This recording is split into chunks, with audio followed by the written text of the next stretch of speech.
The Solid Earth Sciences Division studies the solid Earth, starting from the surface with geomorphology, which is the study of landforms, which has implications for landslides and erosion. We have workers in seismology who study earthquakes and deep structure of the Earth.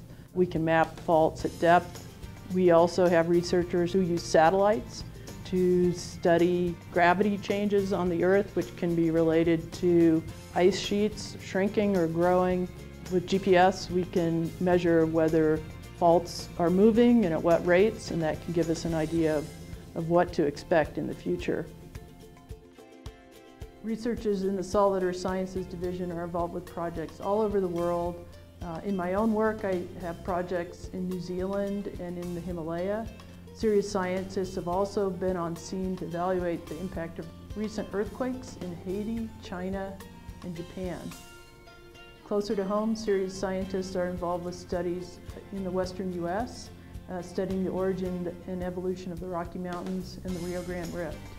Through studying the Earth's geologic past and present-day processes, researchers in the Solid Earth Sciences Division help society plan for future geologic hazards and changes in the environment.